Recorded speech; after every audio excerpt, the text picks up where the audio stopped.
channel. Oh, I just thought I'd bring some real life stuff to the video this morning, to the channel. It has been just a wonderful summer, but there's been bumps and bruises, and you're gonna get those in life and garden and homestead life. I had gotten sick on Friday. I just had a sore throat, was run down, just not feeling, fantastic at all. And you'll hear me cough during this. But I'm never down for long, and being a homesteader doesn't mean, eating sort of more natural foods and taking care of yourself and boosting your immune system doesn't mean you never get sick. What it means is that your body fights it off naturally and, and can, bounce back very quickly. So that is what happens. So, and that's kind of the whole thing that I'm talking about here this morning. Is that instead of, sort of lamenting and, going on about how I was sick or about how the garden got weeds or, how things are just, behind, I need to start just being more thankful for what I have. So being thankful, and remembering that if I have a garden that has weeds, I have a garden, right? And I should be, really just, sit back in that and, and be thankful that I can tackle that and that I will have time to do it and that I know how to do it. So, being thankful for those skills. Also, just when I get sick and knowing that I have, had the time to rest, that I have set up systems so that my animals are looked after, that people in my life have, helped me get a system going. Look at those cucumbers. Aren't they beautiful? That I can rely on them to do that. So I think that being thankful for, even the rough things in homesteading and farming is really, really hard.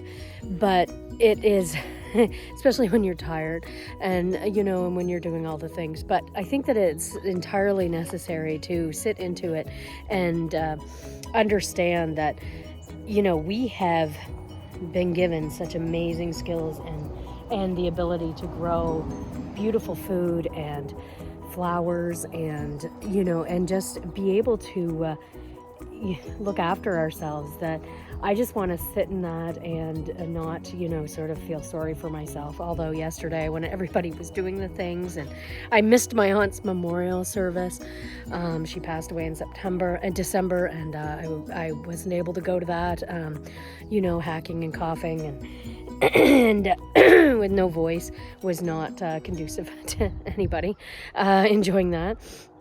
And and I wasn't able to go to that, and my daughter was barrel racing in Bridgewater, and I wasn't able to go to that, but we had wonderful people that stepped up and was able, and family that were able to do all those things and to help with that. So I just really need to sit into that and remember that we're not invincible, and those trials and tribulations are there to test us and to cause us to rise up and to remember what we have started this life for, and to also improve our system. So things that we haven't done, or things that we haven't set up properly, that will come out during these times, and that's an opportunity. Many of you know I used to work in healthcare, and I worked there for 13 years. And, there were people that were like, oh, I can never take a vacation because there's nobody that can do what my job, is.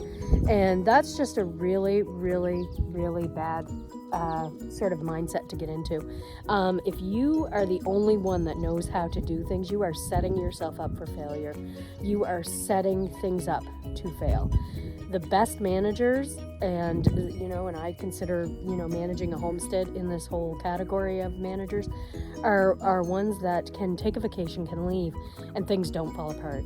That means you've done a good job. That means you've managed to impart skills to people, and you've managed to impart knowledge to people that they feel empowered to do things in your absence, to look after, to get things, to get things done that need to be done. And, anyway, that's my Sunday thoughts this morning.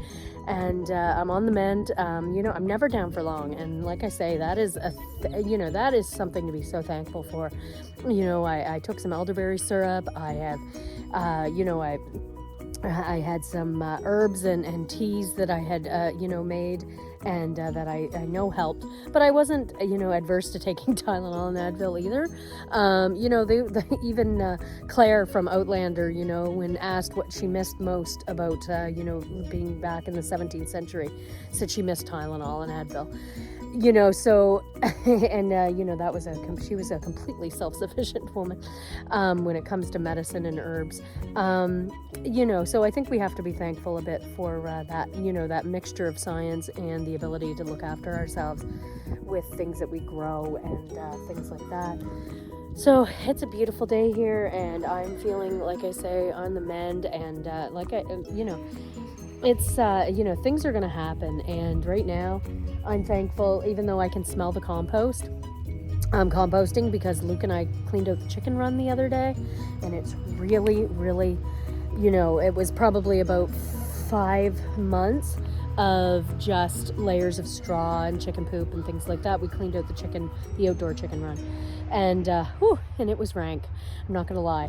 And but that's I'm thankful that we're gonna have that compost, we're gonna have that nourishment for the garden for the next season. So and I'm thankful I have chickens. So just being able to sit in that and not not feel like and that's something also that I feel is very important to pass on to our children, because as Luke and I were doing that, and I pay him a little extra for the week to help with farm chores, and he's 14, and I think it's important for him to know that about the work ethic and the jobs and things like that, and teaching him those skills. But when we were cleaning out the chicken run, and he said, "Why do we have to do this?" And I just said, because we have chickens, and you enjoy their eggs, and we have to look after them. And we also want this compost and nourishment for the garden, because we enjoy that, bounty as well.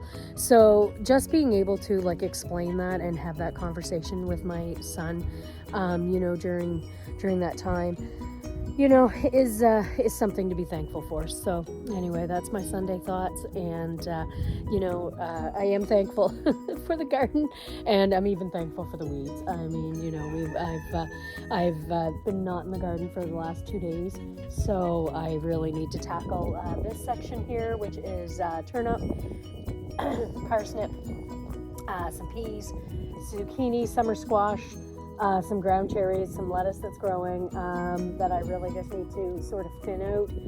Look at that. I've got some soft nut garlic back there that's not ready yet. I have over here some onions that really need to be hauled. They're getting near the end.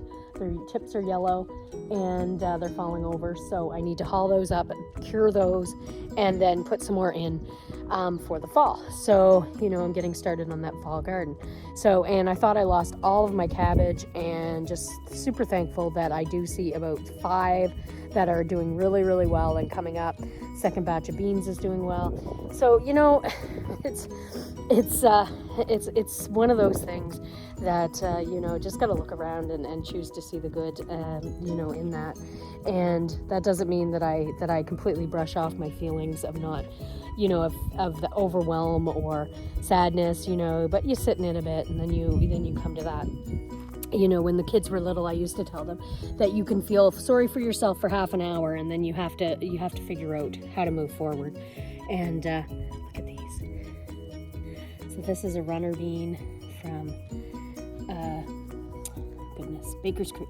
Yeah, and it's I think it's called Sunset runner bean, or peach apricot runner bean. I've got to look up the name. Anyway, so, and very, very beautiful. That's the first time I've planted that this year. Anyway, so yeah, like I say, anyway, that's my Sunday thoughts, and I really hope that you guys are having some time in the garden today, having some time on your homestead, and choosing to see, choosing to smell the fresh air as opposed to the manure pile. All right, take care, everyone.